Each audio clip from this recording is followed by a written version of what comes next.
So I was born with an extra chromosome. I went to the doctor and I was feeling tired and I was wondering like, what's going on?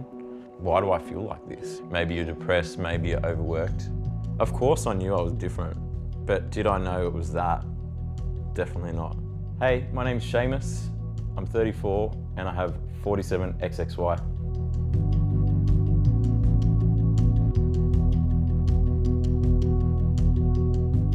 So 47XXY basically means that I've got an extra chromosome and my body doesn't produce sperm and I have low testosterone. Most men with 47XXY have all these difficulties, learning difficulties, being tired, infertile. The biggest misconception is that extra X chromosome relates to being feminine. And that's incorrect. Most people don't get diagnosed until they're in their late 20s or early 30s, when they're trying to have a kid, for example.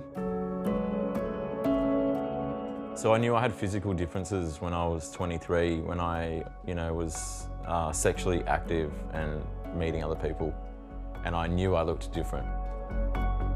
Guys would say something, and they'd be like, oh, why is your testes smaller, or why are you sensitive there? One of the symptoms for people, and this is what doctors find out eventually when they do an examination, is that we have smaller testicles, kind of like a grape size. That's why, for example, a lot of us can't have kids. One of the big problems is erectile dysfunction. Sometimes I'd just be like, I don't feel like it. And people would be like, what? I'd feel less of a man if I couldn't, for example, get it up. And it happened for 3 years. It was up and down, up and down. I felt ashamed, embarrassed. My energy levels would be down. I'd feel fatigued. I'd want to go to sleep. And no matter what I ate, there was still something else that I needed. February 2018, I was 31 when I saw the endocrinologist, was in there for 10 minutes, saw the results, and then, said to me, you've got 47XXY Klinefelter syndrome.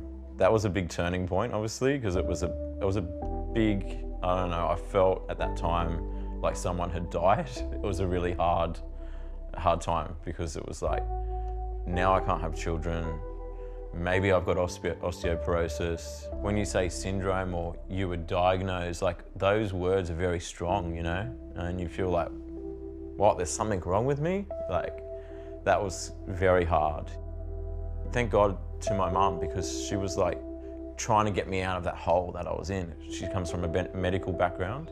So she just said, look, you can go on testosterone, you can, there's a chance that you can have kids. I rang around and then I found someone that specialised in 47XXY. She was a lifesaver for me. It opened my eyes. She said to me, your brain is starving, it needs testosterone. And she spoke about all the symptoms that I had, like the learning difficulties. She answered those questions for me, and that was huge. I just felt like I was dancing on the moon at that point. I remember coming home and crying with my mum. I was like, oh my God. It's treated with testosterone injections, which I currently have every 12 weeks. I really feel my life has changed. I'm more focused, I'm studying really hard, I'm training, 6 times a week and coming home feeling amazing. And it's taken me 3 years to, get to this part of my life. I fully accept it now. I actually embrace it. I think I've got something special and it's going to lead me throughout life to help others, and that's so important for me. So, guys, get your crown jewels looked at, because honestly, it could change your life. It's definitely changed mine. If any part of my story today resonates with you, please click one of the links below.